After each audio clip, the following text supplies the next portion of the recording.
Saudara, tentu masih ada suasana Imlek, makanya tidak salah dengan suasana kasih yang sedang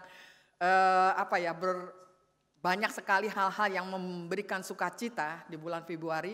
Maka tidak salah juga saya mengucapkan pada kita sekalian yang merayakan Imlek, Kyonghee, Tuhan memberkati kita semua. Nah saudara, hari ini kita akan bicara tentang dipanggil untuk mengasihi. Nah saudara, bicara kata dipanggil ini menarik karena orang seringkali punya mengidentikan kata panggilan itu biasanya dengan apa? Dengan profesi, ya. Mungkin orang yang menjadi guru akan mengatakan, oh saya ini profesinya guru, saya mendidik anak-anak saya. Lalu mungkin yang menjadi dokter akan mengatakan bahwa saya akan menyembuhkan ya pasien-pasien saya. Atau mungkin juga yang menjadi pengusaha akan mengatakan, oh saya bukan hanya berusaha untuk diri saya, keluarga saya menciptakan lapangan kerja bagi sesama saya. Bahkan seperti saya menjadi pendeta pun saya akan mengatakan bahwa saya punya tugas panggilan untuk menggembalakan umat. Nah saudara, tentu apa yang menjadi panggilan kita secara profesi itu mulia, itu baik. Itu sesuatu yang terus harus menjadi bagian yang kita hidupi. Tapi hari ini saudara, rasanya tidak cukup kalau kita hanya bicara panggilan itu terkait dengan profesi. Namun ada satu panggilan yang jauh sebenarnya lebih mendasar dan lebih mulia lagi dari panggilan profesi itu. Yaitu bukan tergantung dari gelar, bakat, keahlian tertentu, tapi panggilan itu adalah panggilan mengasihi. Makanya dari awal sudah diingatkan bahwa mengasihi itu bukan pilihan. Tapi mari kita buka paradigma kita yang baru bahwa mengasihi itu adalah panggilan. Nah saudara, panggilan mengasihi adalah inti dari kehidupan manusia. Tuhan menciptakan kita bukan hanya untuk bekerja, bukan hanya untuk berprestasi dengan baik, tetapi juga menjadi saluran berkat dari kasih Tuhan yang kita alami, kita rasakan, kan kita bagikan bagi sesama kita. Yesus selalu mengingatkan pada kita tentang ajaran kasih. Dia mengatakan bagaimana kita harus mengasihi Tuhan dengan sepenuh hati kita, bagaimana kita harus mengasihi sesama kita tanpa membeda-bedakan, dan bagaimana kita mampu juga mengasihi diri sendiri sebagai orang yang diciptakan secara sempurna oleh Tuhan. Nah kasih inilah saudara yang seharusnya menjadi juga dasar panggilan kita dalam setiap profesi yang kita jalani. Kalau dia seorang guru, tentu panggilan seorang guru karena tentu banyak ya anggota jemaat kita atau simpatisan di sini yang profesinya guru. Tentu sebagai seorang guru kita tidak hanya bekerja untuk mengajar, ya, tetapi kita juga dipanggil untuk bekerja dengan kasih. Sehingga kita bisa menyentuh hati naradidik kita, mempersiapkan dia, membentuk karakter-karakter dia. Seturut dengan apa yang Tuhan mau. Atau misalnya seorang dokter. Dokter tidak hanya bicara pekerjaan profesi dokter tanpa kasih. Tapi seorang dokter juga harus menangani bukan hanya sekedar penyakit yang menjadi bagian tugasnya. Tetapi juga bagaimana dia bisa empati kepada pasien-pasiennya yang menderita. Memang kadang-kadang suka dengar sih. Saya nggak tahu di sini juga mungkin ada profesi dokter, tapi jadi dokter jangan galak-galak. Jangan kayaknya kalau ditanya pasien kayaknya pelit banget gitu ya. Padahal kita sedang membutuhkan juga informasi yang tepat dari dokter. Atau misalnya seorang pengusaha. Pengusaha yang hanya mencari keuntungan tanpa kasih akan menciptakan dunia yang semakin individualistis. Dunia yang penuh persaingan tidak sehat. Banyak kok pengusaha-pengusaha yang hatinya, hati Kristus ada di dalam dirinya. Sehingga dia bisa melihat bahwa bukan hanya keuntungan, cuan yang besar, atau semakin memperkaya diri. Tetapi bagaimana kemampuan dia untuk mampu juga memberdayakan karyawan, buruhnya untuk semakin lebih maksimal di dalam hidupnya.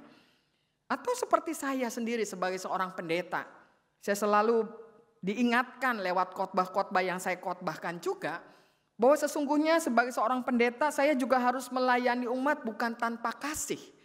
tetapi harus sungguh-sungguh menyampaikan kata-kata itu sehingga kata-katanya itu hidup, bukan hampa, bukan artinya tidak menyentuh umat gitu ya, sehingga umat tidak tergerak dari khotbah-khotbah yang disampaikan hanya sekedar oh ini mendengarkan khotbah aja, besok minggu depan dengerin khotbah lagi. Enggak ya, tapi kita harus bersama-sama melakukan yang terbaik di dalam kasih kita. Artinya saudara, mengasihi berarti peduli pada orang lain. Berarti memberi lebih dari sekedar kewajiban. Dan melihat sesama kita sebagai pribadi-pribadi yang Tuhan percayakan kepada kita untuk dihargai. Nah, panggilan ini bukan sekali lagi, bukan soal bakat, status, atau kemampuan, tetapi tentang, nah ini saudara, tentang misi Tuhan. Nah, kalau bicara misi Tuhan, kita jangan mempersempit. Misi Tuhan itu hanya ada di gereja. Misi Tuhan itu adalah panggilan kita bersama loh. Misi Tuhan itu ada sesuatu yang mengajak kita sekalian untuk bisa mengasihi Tuhan, mengasihi sesama, mengasihi diri sendiri dengan sepenuh hati kita. Nah, karena itulah hari ini, entah saya tidak tahu sudah seberapa kali Bapak Ibu mendengarkan khotbah-khotbah tentang kasih. Memang kalau bicara kasih kan banyak dikhotbahkan, dinyanyikan, diseminarkan bahkan ya. Buku-buku tentang kasih, waduh itu paling banyak ya. Tapi rasanya bicara tentang kasih itu tidak pernah lekang oleh waktu. Selalu relevan saja. Dan sampai sekarang pun kita juga melihat kan, bagaimana kita belum sampai kepada satu titik proses bertumbuh di dalam kasih yang sungguh-sungguh yang Tuhan inginkan. Karena itu ya terus kita harus belajar dan mau membuka diri belajar tentang kasih. Karena setiap kali kita mendengarkan khotbah, Bapak Ibu akan mendapatkan sesuatu gitu. Walaupun temanya atau topiknya sama tentang kasih. Tapi pasti ada sesuatu yang Bapak Ibu bisa dapatkan. Seperti hari ini saudara. Ada 4 hal yang kita bisa pelajari di dalam bagian-bagian perikop yang kita baca. Pertama adalah bahwa panggilan Allah untuk mengasihi itu, ini gak main-main Bapak Ibu. Kenapa? Itu dimulai sejak awal, bahkan sejak dalam kandungan seorang ibu. Di dalam Yeremia 1 ayat ke-5 dikatakan, sebelum aku membentuk engkau dalam rahim ibumu, aku telah mengenal engkau. Dan sebelum engkau keluar dari kandungan, aku telah menguduskan engkau. Aku telah menetapkan engkau menjadi nabi bagi bangsa-bangsa. Nah saudara, ini ada 2 kata menarik dalam ayat ini. Kata yang pertama adalah kata mengenal. Kita sering mendengar kata mengenal, tetapi mari kita lihat dari bahasa Ibraninya. Apa sih konteks mengenal ini? Di dalam bahasa Ibraninya itu kata mengenal itu adalah yada. Yada itu berarti pengenalan yang mendalam, bukan hanya mendalam saja, intim gitu ya. Begitu dekatnya terintegrasi menjadi satu yang tidak bisa terpisahkan. Jadi bukan sekedar mengenal dalam arti informasi begitu ya. Sangat kuat sekali di sana pesannya. Dan ini mau menunjukkan bahwa Allah itu adalah Allah yang sangat mengenal, sangat tahu keberadaan kita. Karena itulah Allah punya tujuan khusus sejak awal dalam kandungan seorang ibu bagi setiap kita, orang-orang yang percaya kepadanya. Nah, tapi memang walaupun kita memahami betul bahwa Allah mengenal saya, namun inilah manusia yang suka terpecah ya, karena segala dosa, kegagalan, kejahatan dan lain sebagainya. Seringkali padahal kita tahu pasti Allah kita mengenal kita, lebih mungkin diri kita sendiri mengenal kita. Tapi kita seringkali nggak percaya, seperti juga seorang Yeremia ketika diutus Tuhan. Yeremia menolak, dia mengatakan, janganlah katakan aku ini masih muda. Nah, ini kata Tuhan mengatakan, janganlah katakan aku ini masih muda. Tetapi kepada siapapun aku mengutus kamu, haruslah engkau pergi dan apapun yang kuperintahkan kepadamu, haruslah kau sampaikan. Ya. Jadi artinya memang Tuhan mengutus seorang Yeremia. Kenapa saudara Tuhan mengutus seorang Yeremia? Karena kembali kalau kita tadi membaca di bagian ayat yang tadi saya bacakan Yeremia 1 ayat ke-15, selain kata mengenal, itu dikatakan aku telah menguduskan engkau. Apa artinya aku telah menguduskan engkau? Artinya saudara kalau Tuhan mengatakan bahwa itu kata mengkuduskan itu di dalam bahasa Ibraninya adalah kadas. Kadas itu diterjemahkan sebagai dipisahkan untuk tujuan khusus. Dipisahkan untuk tujuan khusus. Jadi setiap orang ini diciptakan di mana Allah mengenal kita. Segala kemampuan kita, emosi kita, apapun baik buruknya kita tuh Tuhan sungguh-sungguh mengenal. Karena Tuhan sudah mengenal kita, nggak berhenti hanya sampai mengenal Bapak Ibu. Tapi Tuhan juga mengkuduskan kita. Untuk apa mengkuduskan? Untuk kita dipakai oleh Allah. Dipisahkan untuk tujuan khusus. Nah, karena itulah ketika kita menyadari akan hal ini, sebenarnya tidak ada seorang pun ya bisa mengatakan seperti Yeremia, saya masih muda, saya nggak pengalaman, saya nggak berani, saya ini dan itu, alasannya begitu banyak. Bukan, saudara. Tapi kita harus tahu kalau Allah mengenal kita, menempatkan kita pada sebuah keluarga, menempatkan kita pada sebuah bagian dari gereja, gitu ya. Itu Tuhan tahu, Tuhan udah memang mengutus ke sana, tapi juga dengan tujuannya. Tujuannya apa? Yaitu seperti yang saya katakan tadi, panggilan mengasihi. Nah, ini makanya saya tidak heran bila banyak situasi keluarga-keluarga bermasalah dengan segala stresnya, bahkan bisa depresinya gitu ya, menghadapi kehidupan keluarganya. Ada yang tidak cocok dengan pasangannya, ada yang tidak cocok dengan orang tuanya, dengan anaknya, dengan menantu, mertua, dan terus menerus. Hidup kayaknya dalam keluarga seperti neraka, kan gitu ya.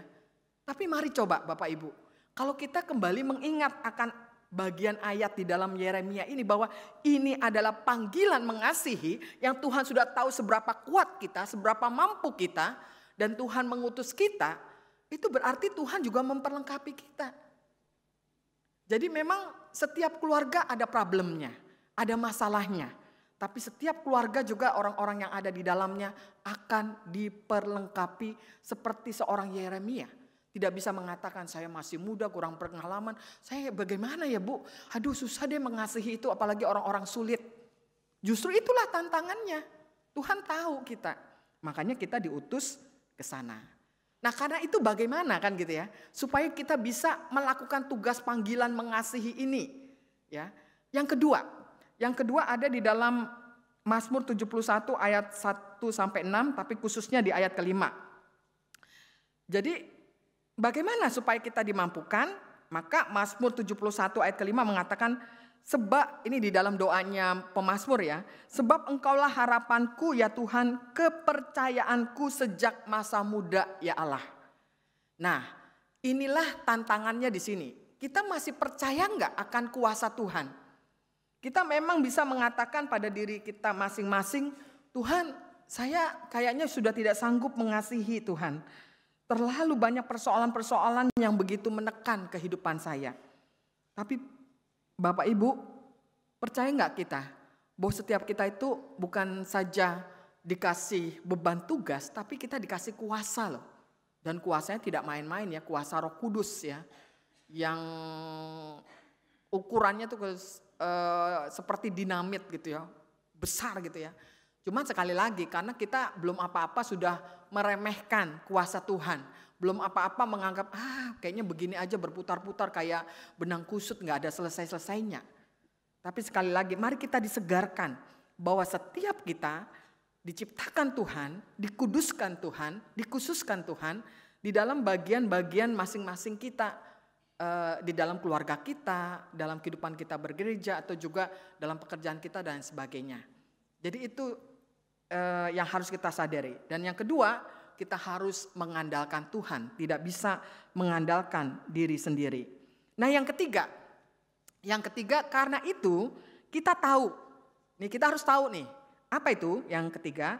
Yaitu yang tadi yang ada di dalam 1 Korintus 13 ayat 1-13. Bahwa kasih itu adalah panggilan yang terutama, termulia, terbesar, tertinggi. Tidak ada lain selain kasih. Itulah sebabnya Rasul Paulus menulis dalam narasi-narasi kasih. Dia mengatakan, sekalipun aku memiliki iman yang mampu memindahkan gunung, tetapi jika aku tidak mempunyai kasih, aku sama sekali tidak berguna. Saudara, kita boleh punya kekayaan luar biasa. Kita boleh punya jabatan karir yang luar biasa. Kita boleh punya pendidikan sampai S3 profesor dan lain sebagainya. Tapi firman Tuhan hari ini, apapun yang kita capai dalam dunia, kalau tidak ada kasih di dalamnya, katanya sama sekali tidak berguna. Nah, karena itulah Paulus menunjukkan bahwa kasih lebih besar dari segala kemampuan apapun yang kita miliki. Entah kemampuan bicara, pengetahuan, atau bahkan iman yang besar sekalipun.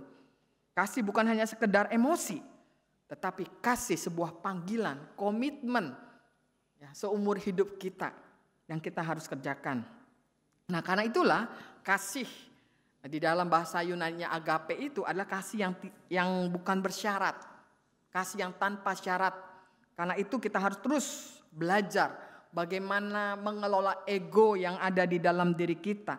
Bagaimana kita belajar untuk tidak mencari keuntungan dari apa yang kita lakukan demi untuk diri sendiri, keluarga kita, atau masa depan kita. Tapi kita harus sungguh-sungguh menerapkan kasih itu dimanapun Tuhan menempatkan kita. Karena Mother Teresa ini pernah mengatakan, saudara, bukan seberapa banyak yang kita lakukan, tetapi seberapa banyak kasih yang kita letakkan dalam setiap perbuatan kita yang membuat perbedaan. Ya, jadi itulah yang harus kita hayati betul dalam perjalanan kita. Dan yang keempat, saudara, sebab itu kalau kita tahu bahwa kasih itu yang terutama, maka, nah ini yang paling susah. Tapi bukan berarti mustahil. Apa itu? Kalau kasih kita ditolak, maka apa Bapak Ibu? Kalau kasih kita ditolak, maka kita tidak berhenti mengasihi. Ya, tidak berhenti mengasihi. Jelas, jangankan kita yang penuh dosa, kejahatan, dan lain sebagainya. Yesus berulang-ulang kali ditolak. Di dalam perikop yang kita baca saja, bagaimana dia ditolak oleh orang-orang yang ada di kampungnya sendiri. Tetapi kita bisa melihat bahwa Yesus berjalan dalam misinya. Bahwa dia mau mengatakan bahwa dia inilah penggenapan dari nubuat Yesaya. Walaupun orang-orang di kampungnya itu menolak, bahkan mau membunuhnya, tapi dia tetap berjalan terus ya. Dia terus menunjukkan kasihnya, bagaimana Tuhan mengasihi juga orang-orang Nazaret itu dengan segala apa yang ada di dalam diri mereka. Ketika kita mengasihi orang lain, tentu kita sadari Bapak Ibu, mengasihi itu memang rapuh ya. Dalam arti begini, ketika kita mencintai berarti kita harus sadar, mencintai itu memang rentan dan rapuh. Karena cinta apapun di dalam hati kita itu bisa kita terluka, bisa mungkin kita hancur. Tapi di saat seperti itu pun kita harus mengatakan bahwa kita harus jalan terus ya. Karena panggilan mengasihi itu menjadi panggilan yang begitu mulia, yang tertinggi terutama di dalam dunia ini. Nah, karena itulah apa yang kita harus lakukan saudara-saudara. Dari 4 hal itu maka disimpulkan bahwa kita semua ini dipanggil untuk mengasihi, bukan pilihan. Ini bukan sekedar perintah, tapi sekali lagi panggilan ilahi yang dimulai sejak kapan? Sejak kita berada dalam rahim seorang ibu.